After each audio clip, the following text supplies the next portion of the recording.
ഇപ്പോൾ സോഷ്യൽ മീഡിയയിൽ ഏറ്റവും കൂടുതൽ ശ്രദ്ധേയമായിക്കൊണ്ടിരിക്കുന്ന ഒരു കാര്യമാണ് ഹണി റോസിൻ്റെയും ബോബി ചെമ്മണ്ണൂറിൻ്റെയും പുതിയ വാർത്തകൾ. ഇത് ഹണി റോസ് മലയാള ഫിലിം ഇൻഡസ്ട്രിയിൽ നിരവധി ചിത്രത്തിൽ അഭിനയിച്ചതായിട്ട് എനിക്കറിയില്ല. വളരെ കുറച്ച് മലയാള ചിത്രത്തിൽ അഭിനയിച്ചിട്ടുള്ള ഒരു നടിയാണ് ഹണി റോസ്. അവർ കൂടുതലും മലയാളത്തിൽ ശ്രദ്ധേയമായത് മലയാളികളുടെ ഇടയിൽ അവർ കൂടുതലും ശ്രദ്ധേയമായിട്ടുള്ളത് മറ്റ് ഇതര ഇനാഗുറേഷൻ പോലുള്ള പ്രോഗ്രാമുകളിൽ കൂടിയാണ് മലയാളികളുടെ ഇടയിൽ അവർ ഇത്രയേറെ ശ്രദ്ധ പിടിച്ചു പറ്റിയിട്ടുള്ളത്. അപ്പോൾ അവർ ഏറ്റവും കൂടുതൽ അവരുടെ പ്രോഗ്രാമും മറ്റ് ബിസിനസ് സ്ഥാപനങ്ങളും മറ്റ് ഈ കടകളും അതുപോലെ ജ്വല്ലറി പോലുള്ള ബിസിനസ് സ്ഥാപനങ്ങളുടെ ഉദ്ഘാടന വേദികളിൽ ചെന്ന് അതിൻ്റെ ഇനാഗുറേഷൻ നടത്തിയാണ് മലയാളക്കരയിൽ ഏറ്റവും കൂടുതൽ ഒരു ശ്രദ്ധമായിട്ടുള്ളത്. അപ്പോൾ 4 മാസങ്ങൾക്ക് മുമ്പ് ബോബി ചെമ്മണ്ണൂറിൻ്റെ ഒരു ജ്വല്ലറിയുടെ ഉദ്ഘാടന വേദിയിൽ ഹണി റോസിനെ ബോബി ചെമ്മണ്ണൂർ വളരെ മോശമായ രീതിയിൽ ഹണി റോസിനെ അത്രയും പേരുടെ മുമ്പിൽ വെച്ച് മോശമായ രീതിയിൽ ചിത്രീകരിച്ചു എന്നാണ് ഹണി റോസിൻ്റെ പരാതി. ഇപ്പം ഹണി റോസ് പരാതി കൊടുത്തിട്ടുണ്ട്. പക്ഷേ ഹണി റോസിനോട് പലപ്പോഴായിട്ട് പല ആൾക്കാർ ചോദിച്ചു, എന്തുകൊണ്ട് ആ വേദിയിൽ വെച്ച് നിങ്ങൾ അത് പ്രതികരിച്ചില്ല? അപ്പോൾ ഹണി റോസ് അതിന് മറുപടി പറഞ്ഞത്, ഞാൻ എന്തിന് ആ വേദിയിൽ വെച്ച് പ്രതികരിക്കണം? ഞാൻ അങ്ങനെ പ്രതികരിച്ചാൽ, അപ്പോൾ ബോബി ചെമ്മണ്ണൂർ അതിന് മറുപടി പറയുന്നത്, ഞാൻ കുന്തി ദേവി എന്ന് വിളിച്ചത് നല്ല ഉദ്ദേശത്തോടു കൂടിയാണ്. പക്ഷേ അതിനെ മോശമായിട്ട് അതിനെ വിചാരിച്ചത് അത് ഹണി റോസിൻ്റെ കുഴപ്പമാണ്, ചിന്തയുടെ കുഴപ്പമാണ്. ഞാൻ നല്ല രീതിയിലാണ് അതിനെ എടുത്തത്, തെറ്റായി വ്യാഖ്യാനിച്ച് ഹണി റോസ് ആണ് എന്നാകും മറുപടി പറയുക. അതുകൊണ്ട് ഞാൻ ആ ഒരു വിഷയത്തെ പ്രതികരിച്ചില്ല എന്നാണ് ഹണി റോസ് പറഞ്ഞത്. ഇപ്പോൾ നമുക്കെടുക്കാം, ഇപ്പോൾ ഈ ഹണി റോസിൻ്റെ ഈ ഒരു കാര്യം മാത്രമല്ല, ഇതിനു മുമ്പ് ഒരു പെൺകുട്ടി തിരുവനന്തപുരത്ത് ബോബി ചെമ്മണ്ണൂറിൻ്റെ ഒരു ജ്വല്ലറിയിൽ കയറി കുറച്ച് ആഭരണങ്ങൾ വാങ്ങിയതിന് ശേഷം അവിടെ കളക്ഷൻ വളരെ കുറവാണ് എന്ന് പറഞ്ഞുകൊണ്ട് തിരുവനന്തപുരം അവരുടെ തനതായ ഭാഷയിൽ, ട്രിവാൻഡ്രം ലാംഗ്വേജ് ഭാഷയിൽ ഒരു കൊച്ചു പെൺകുട്ടി ബോച്ചയുടെ ജ്വല്ലറിയിൽ കളക്ഷൻ കുറവാണ്, കൂറ സാധനമാണ് എന്ന രീതിയിൽ ബോബി ചെമ്മണ്ണൂറിനോട് ഒരു വീഡിയോയിൽ കൂടി ആ പെൺകുട്ടി പറയുകയുണ്ടായി. പക്ഷേ അതിന് മറുപടിയായിട്ട് ബോബി ചെമ്മണ്ണൂറിന് വളരെ മാന്യമായ രീതിയിൽ അതിന് മറുപടി പറയാൻ പറ്റുമായിരുന്നു. എനിക്ക് നിങ്ങൾ പറയുന്ന ആ തിരുവനന്തപുരത്ത് നിങ്ങൾ പറയുന്ന സ്ഥലത്ത് എനിക്ക് ഒരു കടയില്ല.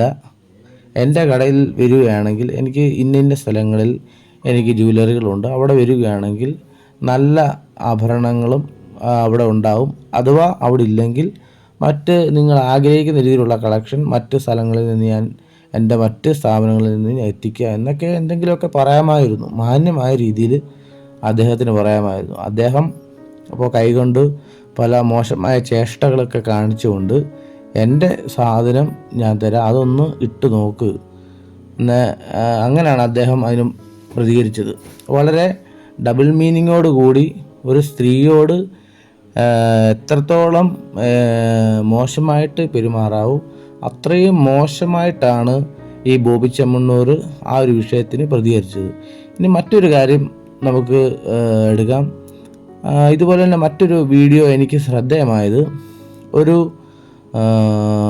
ഒരു ചായക്കടയിൽ ഈ ബോബി ചെമ്മണ്ണൂർ ചെന്ന് ചായ കുടിച്ചതിന് ശേഷം അവിടുത്തെ ആ ചായക്കടയിൽ ഒരു പ്രായം ചെന്ന ഒരു ചേച്ചിയും ചേട്ടനോടും അവിടുത്തെ ഒരു പഴംപൊരി എടുത്തിട്ട്, ഇതാരാണ് കൈകാര്യം ചെയ്യുന്നത്, ചേട്ടനാണോ ചേച്ചിയാണോ കൈകാര്യം ചെയ്യുന്നത്? ഇതൊക്കെ നമുക്ക് കാണുമ്പോൾ നമുക്ക് വളരെയധികം ഇത് കേട്ടുകൊണ്ടിരിക്കുന്ന ആ ചേട്ടനെയും ചേച്ചി അവരുടെ മുഖം നമുക്ക് കാണുമ്പോൾ നമുക്ക് വളരെയധികം സങ്കടം ഉണ്ടാകും.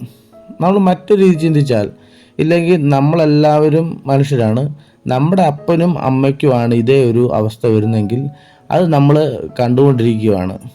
ഇത് ഇപ്പം ഞാനിപ്പോൾ എടുക്കുകയാണെങ്കിൽ എൻ്റെ അപ്പനോടും അമ്മയോടുമാണ് ഇദ്ദേഹം ഇങ്ങനെ മോശമായിട്ട് പെരുമാറി. അപ്പോൾ എൻ്റെ കൂട്ടുകാരുടെ ഇടയിൽ ഈ വീഡിയോ വൈറലായി അവർ കണ്ടുകൊണ്ടിരിക്കുമ്പം എനിക്ക് എത്രത്തോളം വിഷമം ഉണ്ടാവും. അതുപോലെ ആ ചേട്ടൻ്റെയും ചേച്ചിയുടെയും മക്കൾ ഇത് കാണുമ്പോൾ അവർക്ക് എത്രത്തോളം ബുദ്ധിമുട്ടുണ്ടാകും. അപ്പം ഇദ്ദേഹം എവിടെ എന്ത് പറയണമെന്നറിയാത്ത ഒരു മനോനിലവാരം വളരെയധികം കുറഞ്ഞ ഒരു വ്യക്തിയായിട്ടാണ് പലപ്പോഴുമായി എനിക്ക് തോന്നിയിട്ടുള്ളത്. പലപ്പോഴും മലയാളികളിലെ ഭൂരിഭാഗം ആൾക്കാരും വിചാരിച്ച ഒരു വിധിയല്ല ഒരു കാര്യമാണ് ഇപ്പം നടന്നുകൊണ്ടിരിക്കുന്നത്. ബോബി ചെമ്മണ്ണൂറിനെ പോലീസ് അറസ്റ്റ് ചെയ്തു. മലയാളക്കര വളരെയധികമായിട്ട് ആഗ്രഹിച്ചൊരു കാര്യമാണ്. ഇദ്ദേഹത്തിന് എൻ്റെ അഭിപ്രായത്തിൽ നല്ലൊരു ചികിത്സ കൊടുക്കണമെന്ന് തന്നെയാണ് എനിക്ക് പറയാനുള്ളത്. ഇദ്ദേഹത്തിന് ഇത്ര ലൈംഗിക ദാരിദ്ര്യമുള്ള ഒരു വ്യക്തിയായിട്ട് ആണ് ഈ മലയാളക്കര മുഴുവനും കാണുന്നത്. എന്ത് പറഞ്ഞാലും ആരോട് എന്ത് പറയണമെന്നറിയാത്ത ഒരു വ്യക്തി. മറ്റൊരു വീഡിയോയിൽ ഞാൻ കാണാൻ കഴിഞ്ഞത് ഒരു കൊച്ചു പെൺകുട്ടി ബോബി ചെമ്മണ്ണൂറിൻ്റെ ഒരു സൈക്കിളിൻ്റെ പുറകിൽ ഇങ്ങനെ ഇരിക്കുകയാണ്. അപ്പോൾ ആ പെൺകുട്ടിയോട് പറയുന്ന മോശമായ ചില കാര്യങ്ങൾ. അങ്ങനെ എന്തേലും ഇൻ്റർവ്യൂവിന് ചെന്ന് കഴിഞ്ഞാൽ അവിടെ പൊതുവേദികളിലോ ഇല്ലെ സംശയത്ത് വെച്ച് സംസാരിക്കേണ്ടാത്ത രീതിയിൽ ഒരു കൂട്ടുകാരോട് പോലും പറയേണ്ടാത്ത രീതിയിൽ പറയുന്ന ചില കാര്യങ്ങളാണ്. എവിടെ പറയണമെന്ന് അദ്ദേഹത്തിന് അറിയത്തില്ല. ഇപ്പോൾ ആസിഫ് അലി ഈ ഒരു കാര്യത്തിന് പ്രതികരിച്ചത്, നമ്മുടെ കൂട്ടുകാരോട് പോലും നമ്മൾ ചിലപ്പോൾ തമാശ പറയുന്നുണ്ടാവും. നമ്മൾ തമാശ പറയുമ്പോൾ അവർക്ക് നമ്മളത് പൊതുവെ പറയുമ്പോൾ എല്ലാവർക്കും ചിരി തോന്നുന്ന രീതിയിലുള്ള തമാശകളായിരിക്കും നമ്മൾ പറയുന്നത്. പക്ഷെ അത് കേട്ട് നിൽക്കുന്ന അദ്ദേഹത്തിന് മനസ്സിൽ വളരെയധികം ഭാരമുണ്ടാവും.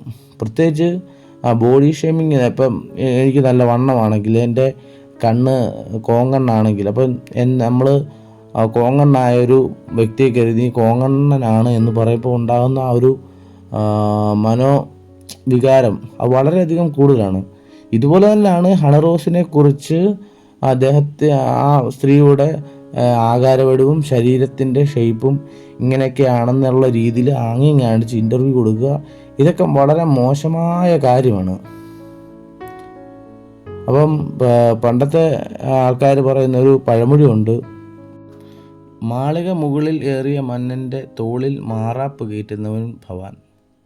ഈ മാളിക മുകളിൽ ഏറിയ മന്നൻ്റെ തോളിൽ മാറാപ്പ് കയറ്റുന്നവൻ ഭവാൻ എന്ന് പറയുന്നതിൻ്റെ അർത്ഥം, ഈ ബോബി ചെമ്മണ്ണൂർ എന്ന് ഈ വ്യക്തി ഒരു മാളിക മുകളിലേറിയ ഒരു മന്നനാണ്. അതായത് പണത്തിൻ്റെ മുകളിൽ ഇരിക്കുന്ന വലിയൊരു ഭൂതത്താനാണ്, ഇല്ലെങ്കിൽ വളരെ ഒരു ധനാഢ്യനായൊരു മനുഷ്യനാണ്.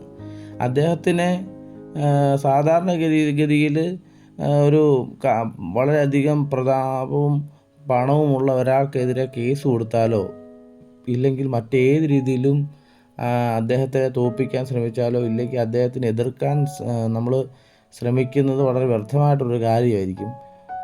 അങ്ങനെ കാശുള്ളവനെ, അത്ര ബലവാനായ ഒരാളെ അത്ര അധികം തോൽപ്പിക്കുക എന്ന് പറയാൻ അത്ര അധികം എളുപ്പമുള്ള കാര്യമല്ല. നമ്മുടെ ദിലീപിൻ്റെ വിഷയം നോക്കിയാലും, ദിലീപ് എന്ന് പറയുന്നത് മലയാളത്തിലെ ഏറ്റവും അറിയപ്പെടുന്നതും വളരെ പണവും പണത്തിൻ്റെ ഹുങ്കുള്ളൊരു മനുഷ്യനായിരുന്നു. എന്ത് ചെയ്യാൻ തയ്യാറായി നിൽക്കുന്നൊരു മനുഷ്യനാണ്. അദ്ദേഹത്തിൻ്റെ ഇതുപോലെ തന്നെ ഒരു പ്രശ്നം വന്നപ്പോൾ മലയാളക്കാര ആ ഒരു പഴമൊഴി ഏറ്റു പറഞ്ഞതാണ്, മാളിക മുകളിലേറിയ മന്നൻ്റെ തോളിൽ മാറാപ്പ് കയറ്റിയവൻ ഭവാൻ. ഇതേ രീതി തന്നെ അനുസ്മരിപ്പിക്കുന്ന ഒരു കാര്യമാണ് ഇപ്പം ബോബി ചെമ്മണ്ണൂറിൻ്റെ കാര്യത്തിൽ നടന്നുകൊണ്ടിരിക്കുന്നത്. എത്ര പണം ഉണ്ടായിട്ട് എന്താ കാര്യം? ഇപ്പോൾ അദ്ദേഹത്തിന് എനിക്കൊന്ന് 12 ദിവസത്തേക്ക് എന്തോ റിമാൻഡ് ചെയ്തെന്നറിഞ്ഞപ്പോൾ അദ്ദേഹത്തിന് തല കറങ്ങി, ഷുഗർ കൂടി, രക്തസമ്മർദ്ദമൊക്കെ കൂടി എന്നൊക്കെ പറയുന്നത് കേൾക്കുന്നു. അപ്പം ഈ പണത്തിൻ്റെ ഹുങ്ക് കൂടിക്കഴിഞ്ഞാൽ എന്തും ചെയ്യാൻ പറ്റുമെന്നുള്ള വിചാരം മറ്റുള്ളവർക്കും ഇനി ഉണ്ടാകരുത്. പ്രത്യേകിച്ച് സ്ത്രീകളുടെ മേലുള്ള ഈ കടന്നാക്രമണങ്ങളും പൊതുവെ ഏത് സ്ത്രീയെ കണ്ടാലും ലൈംഗിക ചൊവ്വയോടുകൂടിയുള്ള സംസാരങ്ങളും അത് ഇന്നത്തോടുകൂടി നിൽക്കണം. ഈ ബോച്ചയുടെ കാര്യത്തിലാണ് ഈ പറയുന്നത്. ഇനി ഇന്നത്തോടുകൂടി ഇതങ്ങോട്ട് അവസാനിക്കണം. ഇനി ഒരു പെൺകുട്ടിക്കും ഇതുപോലൊരു ഗതി ഉണ്ടാകല്ല്. അപ്പം ഇത് വളരെ സ്വാഗതാർഹമായ ഒരു കാര്യമാണ്. ഇപ്പം ബോബി ചെമ്മണ്ണൂർ എന്ന് പറഞ്ഞാൽ അറസ്റ്റ് ചെയ്തെന്ന് അറിഞ്ഞത്. ഇത്രയും പണവും പ്രതാപവും ഒക്കെ ഉള്ള ആളെ പോലീസ് അറസ്റ്റ് ചെയ്തെന്നറിയുമ്പം ഇത് തന്നെ എനിക്ക് തോന്നുന്നത് ഹണി റോസിന് നീതി കിട്ടി എന്നാണ് ഞാൻ മനസ്സിലാക്കുന്നത്. ഇനിയുള്ള കാലത്തും വളരെ മാന്യമായിട്ട് ഇനിയും അദ്ദേഹം ഈ കേസിൽ നിന്നും രക്ഷപ്പെട്ടു പോയാലും ഇനി അടുത്ത ബോച്ചയുടെ കടകൾ ഇനി ഉദ്ഘാടന വേദികളിൽ ഹണി റോസ് ആട്ടെ, ഇനി മറ്റൊരു സ്ത്രീ ആട്ടെ, പുരുഷനാട്ടെ ഇനി വന്നു കഴിഞ്ഞാലും വളരെ മാന്യമായിട്ട് ബിഹേവ് ചെയ്യുന്നു എന്ന് നമുക്ക് പ്രതീക്ഷിക്കാം. ഇനി ഇതുപോലുള്ള കീടങ്ങൾ സമൂഹത്തിൽ നിന്നും തൊലഞ്ഞു പോട്ടെ എന്ന് തന്നെ നമുക്ക് പ്രതീക്ഷിക്കാം.